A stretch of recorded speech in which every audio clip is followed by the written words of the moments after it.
It all started with me watching that Linus Tech Tips video about how you can run SteamOS on an AMD setup. I was already fed up with Windows and thought, screw it, I'm going to try that. And I used it for a couple of months, but nearly 1 year ago, I decided to try a more desktop-oriented distro. I felt like I needed something more, and after trying to install Mint, Nabara and Bazzite, I accidentally ended up on Fedora. And as many of you know, I have been here ever since. In that year though, I have ended up with a really messy system, and I had to do something about it, and that something was a complete rebuild. Not because I had to, well, let me explain. In this video, I'm going to talk through why I finally chose to fully rebuild Fedora, why Niri and Noctalia replaced KDE as my main desktop environment, which KDE apps still earned a place on my system, how gaming and recording are behaving on the new setup, and whether stripping everything back has actually made the system feel any better. Now, in a couple of recent videos, I explained that the 1 year anniversary felt like the perfect time to upgrade to Fedora 44. It would be a great opportunity to take a proper look at what had built up over this last year.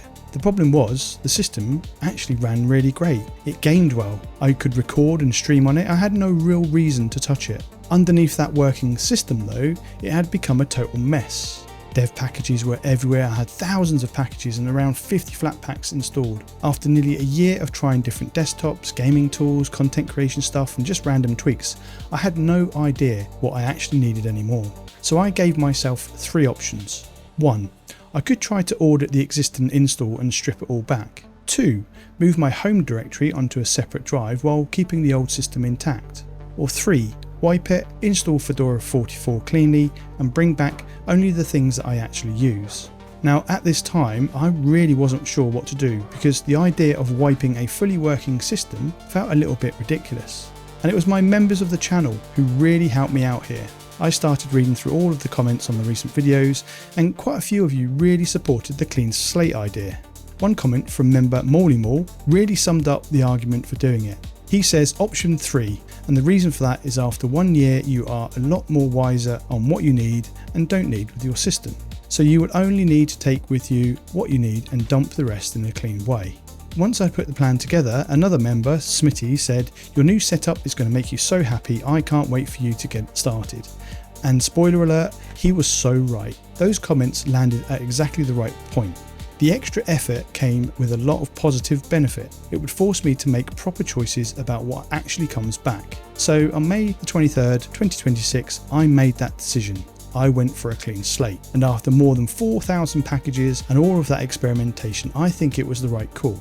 It was time to take everything I had learned over the past year and make my own build, one that works for me, one where I have made all of the decisions. And the rule for this rebuild was pretty simple. Everything had to earn its place. So why Fedora? Well, you might be thinking this would have been the perfect excuse for another distro hop, OpenSUSE maybe. But to be fair, I did think about it. After all, I had spent a lot of time trying different Linux distros, especially gaming focused ones, and some of them are genuinely really good. But Fedora has always worked well for me. It was the distro that got me properly settled on Linux. It got me gaming and eventually led me to making this channel. The Fedora 42 KDE Plasma edition I had originally installed was fine. I was the one that had piled on a year's worth of experimentation on top of it. So this time I wanted the Fedora minimal install, and then I wanted to build my system around the things I actually do: gaming, recording, streaming, vibe coding, cool tools, and generally using my PC without feeling like I'm fighting it. And that's where Niri and Noctalia came in. If you have watched some of my more recent videos or streams, you will already know that I've been playing around with Niri and Noctalia alongside KDE. And to be honest, I have always used a normal desktop environment, whether it be Windows or KDE. I use the mouse a lot and I am not a touch typist. When people talked about window managers and keybinds, my brain said, yeah, nah, that is probably not for me. I even did a video on it. But over a great Discord conversation with the Black Don, he convinced me to give it a go. So I tried it in a VM first, and I liked it. So I installed it alongside KDE on my main system. And it wasn't long before I just started using it full time. It just clicked. I can still use my mouse. I don't have to be a touch typist. Floating windows work how I want them to work. I am indeed using more keybinds now, especially with the way I move between workspaces, but I have set them up around what feels natural to me. And actually it was the workspace management that is probably the main reason I stayed. I can have the things I use laid out how I want them, move between apps quickly, name my workspaces, control where applications open, and generally keeping everything in a much better flow. It feels fast, light and fluffy, and it looks really, really cool. More importantly though, it's mine. It feels like I actually built it, and that is the bit that I did not really expect. My previous build had a polished desktop that did pretty much everything I needed it to. With Niri and Noctalia, I've had to choose things, configure things, fix things and shape it around the way I work.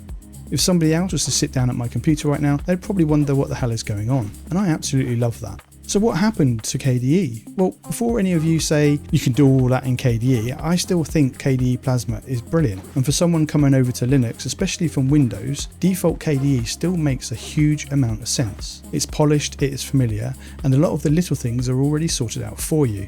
But there is so much complexity to it, and as there is so much to it, a lot of which you will never use, it just feels a lot heavier. I have also not ditched every KDE application, just because I'm using Niri and Noctalia. I love the Dolphin and console integration. I also like Kwrite and Discover. For me, they are genuinely useful. They all earned their place. What I did not need anymore though was the full KDE desktop sitting underneath the workflow I was actually using.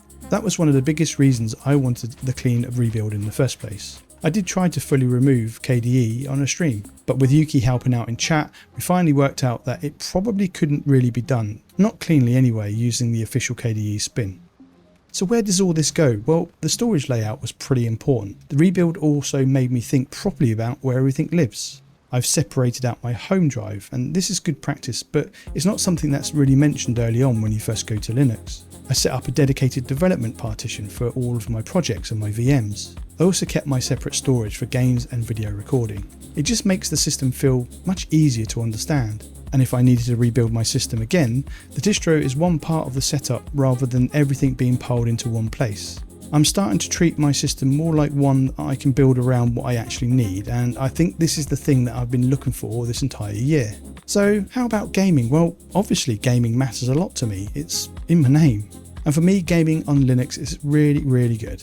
Most of the time I can just open Steam, launch a game through Proton and just get on with it. Where it gets a little bit more complicated is in my own slightly awkward use case. I have an ultra-wide screen and I make videos, and I often want the games running in a centered window at 16:9, so I can record them to make them look good on TVs. That means I need to use Gamescope for some games, and combined with Mango HUD, it can cause frame time issues after a while.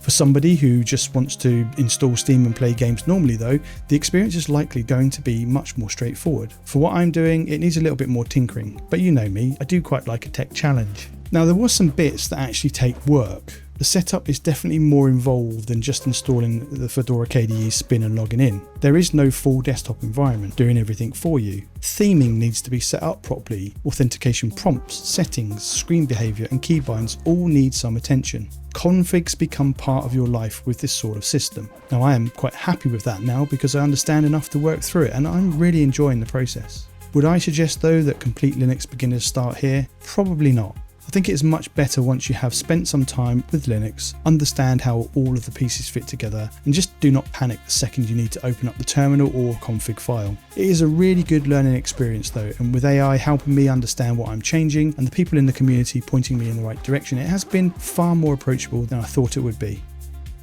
So what did the rebuild actually fix? Well, the big difference now is how clean everything feels. Before the rebuild, I had more than 4,000 packages. Now I'm just over 2,000. I had around 50 Flatpaks, but now I'm just under 20.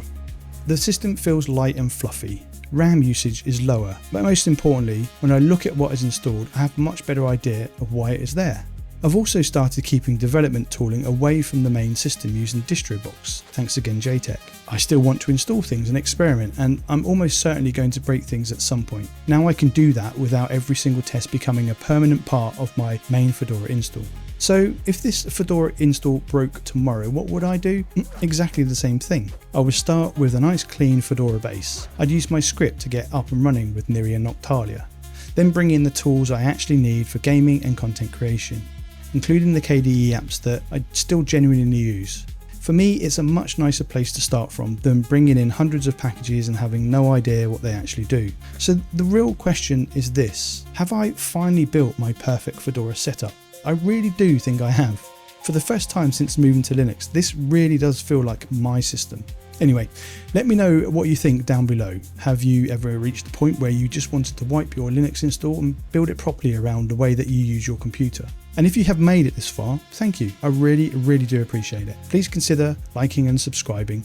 And if you cannot be bothered writing a comment, just pop an emoji down below for the sake of engagement. It really does help the channel. Thank you so much for watching. You guys take care, and I'll catch you in the next one.